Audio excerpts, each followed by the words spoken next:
The NCAA tournament is nearly upon us, and if the regular season is any indication, there could be a lot of surprises in store for fans between now and the Final Four in Atlanta. Joining us now, a man who's front and center for a lot of those games from CBS Sports, Clark Kellogg. Clark, first of all, you're here in Chicago to cover the Big Ten tournament. Let's talk about the tournament and the conference and its strength, and how many teams do you see that could make the big dance from the Big Ten, and ultimately, is there anybody that could win it all in April? Well, I think there are a couple of teams that have the potential to win it all, to get to Atlanta, not just to be part of the Final Four, but to win it. When you talk about Indiana, I think Indiana has clearly been one of the top teams in the country all season long.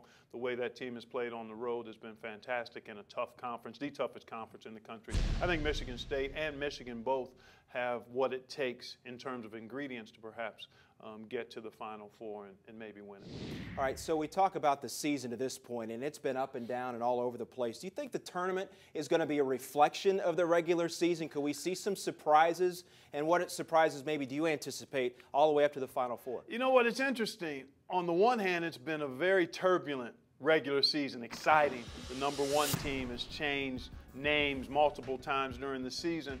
And yet, when you start talking about the bracket of 68, neutral court environments, I think you might have a situation where we might not see as much turbulence as we saw during the regular season. Or it could mirror what we saw during the regular season. Seeding is going to be important, and matchups are always the driving force, Ray, come tournament time.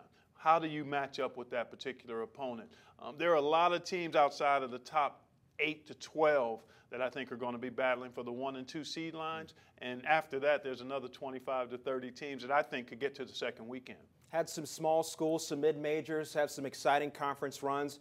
Long Island wins the NEC. Your colleague at CBS Sports, Seth Davis, even tweeted that he believes this could be the year we have a 16-versus-1 upset. Do you agree with Seth? Do you think maybe there's a better chance of a 16-1 upset than there has been in years past? I don't know if there's a better chance, but clearly those teams that will be seeded on the 16 line, there are a couple that will be interesting. I don't know where Florida Gulf Coast is going to be seeded, but that's a really good basketball team that won the Atlantic Sun Conference Championship, has had a good season, has some good playmakers and shot makers. That's an interesting team to keep an eye on. LIU, I had them a couple of years ago in the tournament, so familiar with their personnel. They're a high-octane team.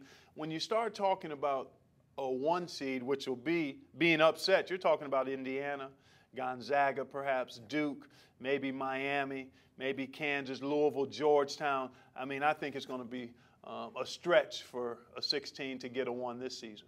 The one thing that I think fans really enjoy about the tournament that we get to see is some lesser-known players make a name for themselves. The DJ Coopers at Ohio, the CJ McCallums of Lehigh.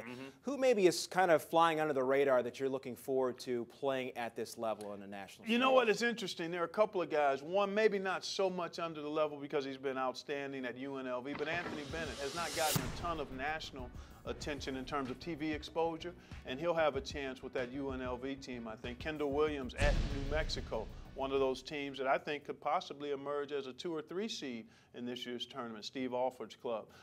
St. Louis is an interesting team. They've got a guard in Jordair Jett who comes off the bench who has a tremendous impact on the outcome of games at both ends of the floor. I think fans will enjoy having a chance to see him compete. So those are a couple of guys that I've kind of highlighted as players to keep an eye on. Should be a lot of fun. Clark Kellogg of CBS Sports, thanks for being with us. My pleasure, Ray. It's going to be fun. All right, and if you want to watch Clark and his partner Jim Nance call the games on TV, well, now is your chance, as we're giving away a new 60-inch LED Samsung TV, and here's how you can win one just in time for the NCAA Tournament. Starting March the 17th, Campus Insiders will be hosting a Watch and Win sweepstakes on our Facebook page.